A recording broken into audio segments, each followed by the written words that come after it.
to this very playoffs, right? You saw how he was doing so well, coming in with the Phantom Slash, constantly creating havoc in the backline, not really caring about the lapu, not really being concerned with the Cho as well. And that is a very true statement because, Cho is just there. It's meant to kick the Benedetta out of the fight. But with the micromanagement coming in from Seoul and being very well aware of the spaces that he can play within these enemy lines, I think that's the beauty of why Seoul has been brought back into action. And speaking of Seoul, it does seem like Seoul is gonna be heading himself all the way up to the top lane. And speaking of well, Seoul himself, it doesn't seem like he's going to be the one that's going to be playing onto the Benedetta instead. He's going to be heading up to the top lane, playing as the Uranus, fighting against the Zask, playing against Sync. Fighting against Sync, playing onto the Zask. So quite a lot of little bit of changes, especially when it comes to heroes. Pokemon onto Benedetta that will be fighting against Jason down in the bottom. While middle lane, JPL, as I have predicted and seems to be the case, that is going to be a tank Cho. So his main core job is to ensure that he gets a right kick. One of the kick can definitely put up onto number one, either LY4, that will diminish the amount of damage put out per fight.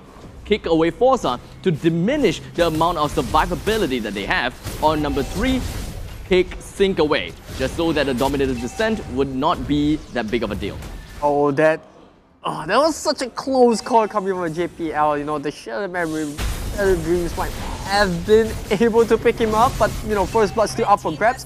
But despite JPL dropping very low, Evos still being able to stay one step ahead in front of RSG to pick up the first turtle. Not the biggest loss, I would say. Both teams still very tight in terms of net worth. Obviously, Evos leading ahead by 1k because of the turtle, and a bit of a slight microwave management coming in from the defending side, but it looks like RSG might want to take a seat here.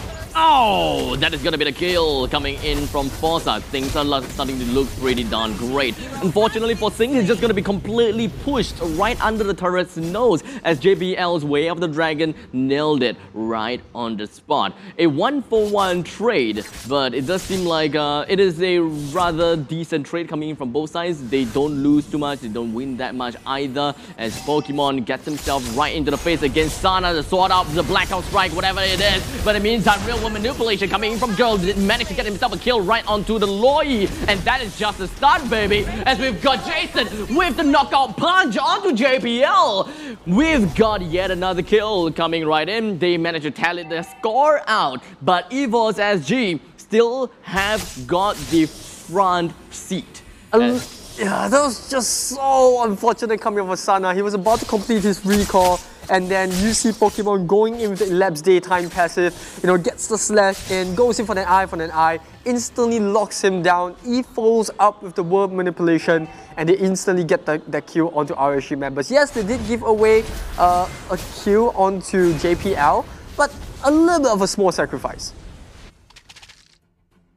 With a massive amount of rotation coming up from RSG, they are heading and just going to be moving around up top to ensure that their Zask will be, kind of punishing out this Uranus as much as they can to ensure that, they get things under the way pretty fast. But in the meantime, it does seem like also the turtle has been up. So the turtle pretty much worked things pretty darn well for them. But, well, the control is what they're looking out for. Pokemon Sword Out strikes to get himself right out. I'm pretty sure that he will want to set things up with his Electro final blow. But, all in all, he's got the sights, he's got something. JPL, he immediately get himself away, but Turtle has been slain by the Brody. And Pokemon, there's just absolutely nowhere that he could go. A massive amount of buffs coming in from LY4, and not to forget, the rotation and the yin-yang burst that Sana is able to bring onto the field is something that Evos should not underestimate. RSG starting to impose a lot of the control on the map. Look at that. You've got both the Cho as well as the Uranus cut away from the middle lane, and this is where RSG want to really take control of that middle pivotal point where it opens up the rest of the map for them. Meanwhile, we've got that Benedetta removing a lot of effectiveness has been removed away from wave clearing, right? Because she's been called to try to join this team fight. Speaking of team fight, JPL being caught here by the rotation, but he will be able to chicken his way out of it. Forza doing a mean job of making sure that his team has a bit of a map presence, trying to open up a bit of the map vision by constantly staying between enemy lines. Uranus now onto the top lane. Zaz once again does have the Dominator's Descent. Will they try to burn it to take the top lane? I don't think so. LY4 already signaling that he wants to go back and try to pick this Cho up, who's a little bit pesky, sticking up to the Loi. JPL proxing all around the map. He's trying to open up the map as much as possible. LY4 completely putting himself into the diversion, change things about just for a bit. But JPL and Pokemon, they're playing things rather boldly.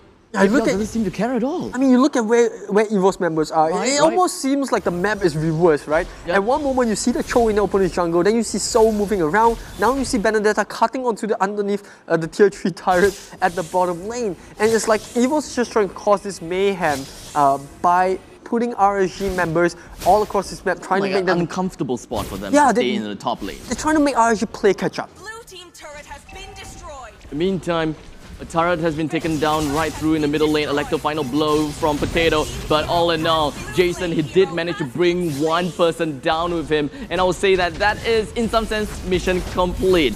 The Dominator's Descent being popped right out of the sink. They would want to focus a little bit up top as the turret goes straight down to a 0 within a matter of seconds. JPL and Soul, they're hitting themselves somewhere in between. And oh! JPL with that beautifully timed Way of the Dragon pushes Fossa away from the rest of his team as he tried to rotate themselves out with a diversion. He stayed on for a long good time with the Blessing of the Moon Goddess, but unfortunately, he still cannot hold himself down away from the rest of the members from Evos SG. That was one heck of a microplay that JPL showed us. Very good catch coming out from the members of Evos, but they had to give up once again, so which, like I said, I don't think is the biggest trade-off. It's not the biggest loss, definitely, for Evos. Just makes games a little bit longer for our Soul. Yeah, but RSG, once again, similarly to Game 1, finding a bit more momentum on their side for now. And like I said, I still feel they're a little bit of a timer here, right? They need to get the Paquito spike coming in. Meanwhile, Pokemon nearly getting caught up there. The Electro final dash will get him out of trouble. Once again, being able to dodge. It doesn't matter who the better is being played on, right? They seem to be able to dodge all these skills. With a lot of ultimates being used as well. Oh, the Shattered Memory. Oh! Did not quite land a finishing blow onto JPL as well. RSG, it does seem like they have been rotating quite a bit. 8 minutes into the game, this is the part of the mid-games that I'm expecting to see. They will be rotating together a lot, they will be turtling together a lot, and of course they will be making full use of Sync's turret in order to get themselves into very favorable fight. And there we go, Dominator's Descent trying to push Potato away. Carry is gonna be put in quite a deep dark spot as we've got the mid turret being taken down. They split the fight into 2 and showing that Carry doesn't get himself close over to the front line tanks, and in this very case it is going to be Soul. RSG though, they are going to be on a timer in terms of the Dominator's Descent, so back off a little bit before they come back into the game. But the main problem is, Evos SG, they have been all around the map. Yeah, initially in the first half of the draft, I did say that RSG wanted to play a bit more, I would say, in the AoE control because the assets, you can see that's how it's coming through right now. Potato caught in a very tough spot, does manage to get out in the beginning of time. Pokemon going for the eye for eye, dodges a bit of damage, Sing nearly dropping low. The word manipulation will pick him up, and now Jason, oh, he's being zoned out of the way as well. Tries to go for one last punch, but here comes Pokemon with the reverse slash, will get a kill. Sana in the top spot as well, the Loi will fall, and now go, the slow coming in. Forza might just go down, Pokemon will trade him. Yes, he goes down to LY4, but the remaining member left. JPL has to be a bit careful about his positioning. That torn apart memory might just bring him down, but LY4 alone in a 4v1 situation. Evos members now will start to take away the bouts from RSG's camps. It's gonna be tough for RSG to catch up at this point of time, even though we are only looking at a 2,000 gold deficit. RSG, they are losing control of the map.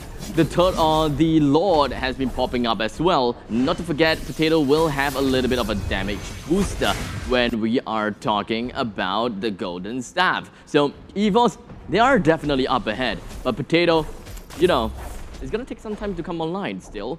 Despite having, I believe that he does have DHS as well as the Golden Staff already, he needs to run around, get the kills in order to snowball completely out of control. But we're talking about RSG. This kind of lineup is definitely gonna be flushing Potato away from his main team.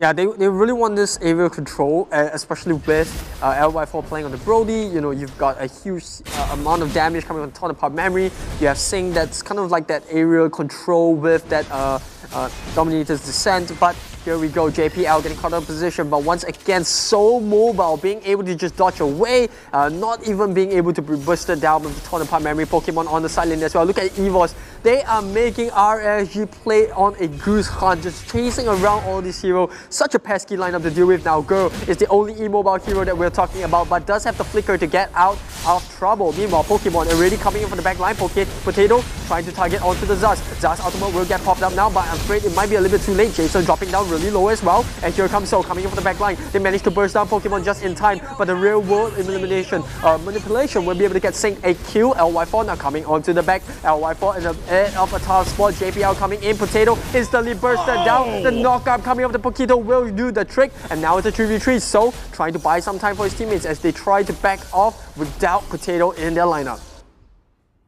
With a total of 1,000 gold deficit, RSG slowly taking themselves back into the game, and especially from that very specific team fight, it is going to be a 3-4-2 trade-off. RSG, they are unwilling to yield down to Evos, and of course unwilling to bend the knee just yet. They still have a lot of fight in them, and even with the Lord Enhanced, they would want to take control of the map no matter what they do. Despite having JPL all the way down in the bottom lane, despite having Pokemon just sliding all around the map, they would want to do their absolute best to regain control, get kills one after another. But I suppose one of the main problems they should be looking out for is Soul going on a side lane push. Like I said, Evos actually very mobile heroes here, you know, trying to tear RSG out of rotation. And now once again, Potato coming from the back line as RSG was chasing on for JPL. They drag members left and right. Who do you go for? Do you go for the Cho? Do you go for the Benedetta? There's also a Uranus that they haven't even spotted on the map. There's just so much going on for Evos that RSG, you gotta feel a bit of pity for them. They seem to be playing catch up all the time, and they have yet to really find a clean kill. Every single time a team fight occurs, neither of these teams have been able to pick up a huge advantage, which is very surprising given that RSG has found more kills. But now we go, Girl gets spotted out in the mid lane. Sana picks him out of the rotation. So might drop down really low as well, but uses his ultimate to get out of trouble. Meanwhile, Potato, look at the top lane, getting pushed in as well. Benedetta onto the bottom side. JPL is not allowing them to go back. He's just going to kick them up. And now Sing going to go to the bottom lane, but he's going to lose in that 1v1. He immediately pops the ultimate. Oh, but the Electro final dash will get... I don't understand this. Evos, it's like they're leashing RSG on this rope. It's like, come, follow me as we go on a trip around your jungle. This is truly a magnificent display of a full-out agility lineup. Evos SG, just like that, they managed to buy so much time as well as confuse RSG. Bottom lane is going to be the next inhibitor turret that's going to be seen under control, or rather being completely pushed down. And Pokemon, he's going to be going in neck and neck against Jason, but we're talking about Pokemon after all. Electro final blow coming from Pokemon, just going to be getting himself right inside of the lane, but in between of the hearts of the enemies. But fortunately, the Lord is going to be taken down by RSG as well, as most of the members coming from RSG would definitely want to get themselves away from all of it all, as Jason is going to be the last man remaining, as all 4 members of RSG has been subsequently taken down despite their wholehearted efforts to bring down the Lord. The bottom lane inhibitor turret is definitely going to be under siege by Potato as well as Pokemon, and the next one that's going to be inside is definitely going to be straight out onto the core. Just the knockout punch coming from Jason. Not much time is able to be bought, as they still have got the ballistas to help them end the game right onto the core. A 2-0 victory twice in a row in favor for Evos SG. They are truly formidable, and RSG, this is a game of catch, or rather, well, chasing. Well, it's red at its finest, right? You rush down the lanes. Yes, we're going to lose in team fights, but we don't need that. Every single time you're looking for a team fight around that Estus, we are going to side push